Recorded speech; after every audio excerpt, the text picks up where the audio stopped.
এটা সব থেকে বড়, এই পর্যন্ত যতগুলো আমি বিমান দেখেছি সব থেকে বড় হচ্ছে এইটা।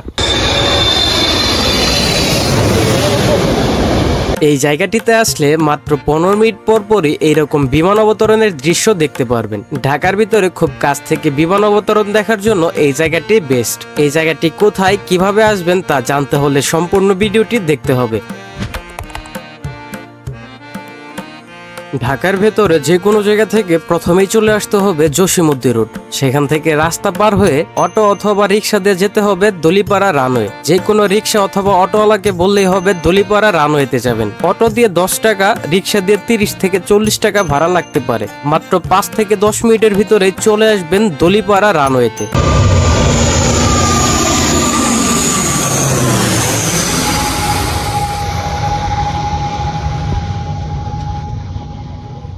এখানে আসতে না আসতেই কিন্তু একটি প্লেন দেখে ফেলেছি খুব কাছ থেকে, বাট এটা তেমন বড় ছিল না। এটা আমাদের বাংলাদেশীয় বিমান কক্সবাজার থেকে এসেছে। এখানে কিন্তু 10 থেকে 15 মিনিট পর পরই বিমান অবতরণ করে। কিছু সময় অপেক্ষা করার পরই দেখতে পাচ্ছি আরো একটি বিমান আসতেছে। এই বিমানটার বিষয়ে আমি আপনাদের কোনো তথ্যই দিতে পারবো না, শুধু এইটুকু বলতে পারি এই বিমানের নিচে বাংলাদেশ লেখা ছিল।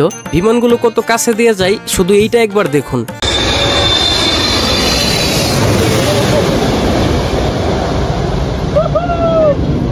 বিকেল হলে এখানে অনেক মানুষের সমাগম দেখা যায়। রিক্সাওয়ালা মামা থেকে সিএনজিওয়ালা মামা সকলে মনের শান্তিতে বিমান অবতরণের দৃশ্যগুলো উপভোগ করে। আরো কিছু সময় অপেক্ষা করার পরেই আমাদের দেশীয় একটি ফ্লাইট দেখতে পেলাম। এটা সিলেট থেকে ছেড়ে আসা খুবই ছোট্ট একটি বিমান। বিমান যতটা না ছোট তার থেকে বেশি ছিল তার বিকট আওয়াজ।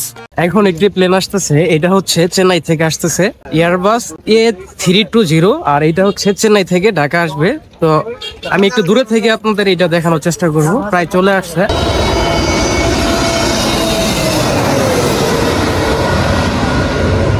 গেল, এটা চেন্নাই থেকে আসছিল, তো ফিলিংসটা খুব সুন্দর ছিল। তো দেখি এই পাশে ফুচকা পাওয়া যায়, আমরা কিছু ফুচকা খাই। আরেকটা প্লেন আসবে, এটা মিনিমাম 20 মিনিটের মতো দেরি হবে, তারপরে আপনাদের দেখাবো।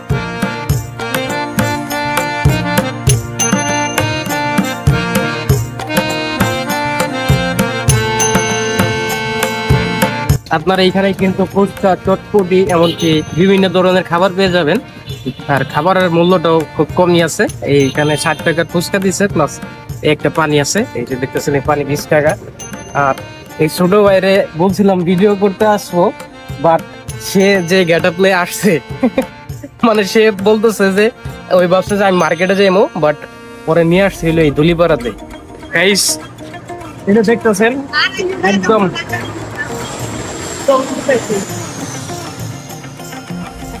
তো এইগুলো হচ্ছে ছোট ছোট প্লেন, বুঝি নাই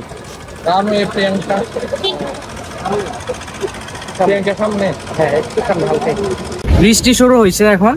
তো দেখতেছেন এইখানে কিন্তু এতক্ষণ মানুষের ভরপুর ছিল, বাট বৃষ্টি আসছে, এখন মানুষজন নাই, সব যার যার জায়গায় চলে গেছে।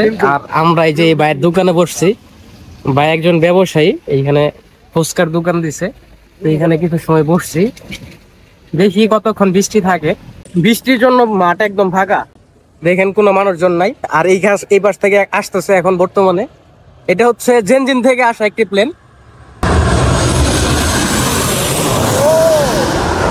গাইস একদম কান ফসায় ফেলাইছে, খুব সুন্দর একটি প্লেন। বৃষ্টিতে ভিজে ভিজে ভিডিও করে নিয়ে আসলাম।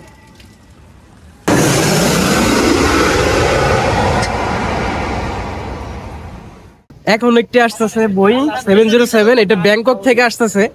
আর হচ্ছে যে ভাই এটা সব থেকে বড়, এই পর্যন্ত যতগুলো আমি বিমান দেখেছি সব থেকে বড় হচ্ছে এইটা।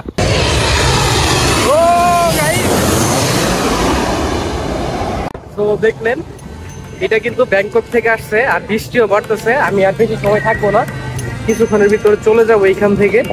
আর দেখেন লাইট দিয়ে দিচ্ছে, এখন কিন্তু বেশি সুন্দর লাগতেছে।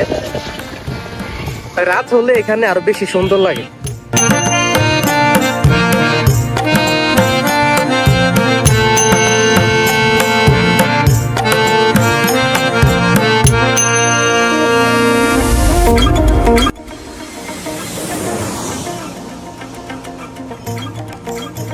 এখন আমরা চলে যাচ্ছি, বৃষ্টির জন্য ভালোভাবে ভিডিও করতে পারিনি, বাট 5 থেকে 6টা বিমানের মনে হয় ভিডিও করছি।